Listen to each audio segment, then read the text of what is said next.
Hi, I'm Chris Borgman here with MySoil, and I just wanted to go over 4 easy steps that you can take this early spring.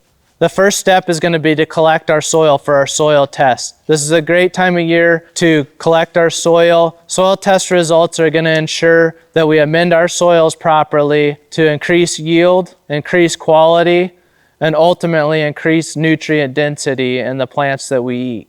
So one pre-plant soil test should be good for the season, especially for traditional gardens. If you're growing in raised bed gardens where you have a high density of plants and a high density of rooting mass in a small area, sometimes a mid-season test is also beneficial because we have so much draw on nutrients from that soil in such a small space.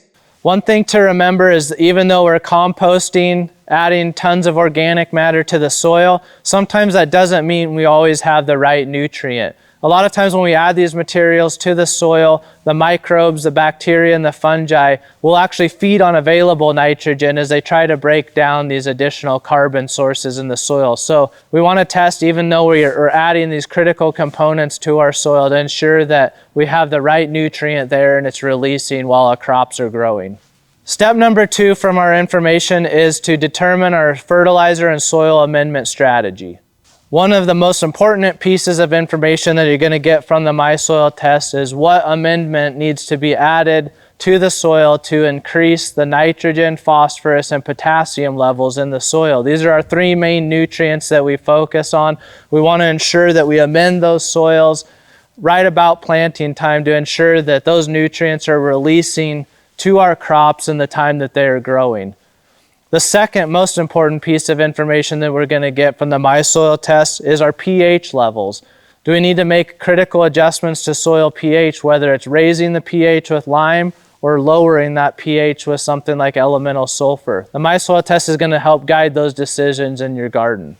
So if your results like mine indicate a pH adjustment is needed, this is a perfect time to go ahead, get those pH amendments put down and incorporate those into the top 3 or 4 inches of the soil surface.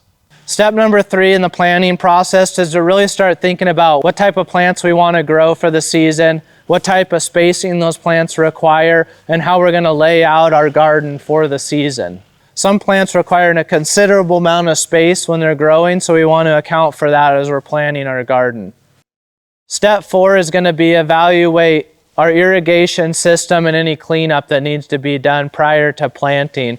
So you can see here we still have some corn residue left from the last growing season. Some of our vines are also here as well, so we'll need to pull out all these cages and get them cleaned up. I'm going to also evaluate my irrigation system and make sure everything's in good working order. So depending on how your irrigation is set up, you'll want to evaluate that, make sure you have a good plan and strategy for the season. I'm Chris Borgman with MySoil. I hope that we can help you be successful in your garden journey.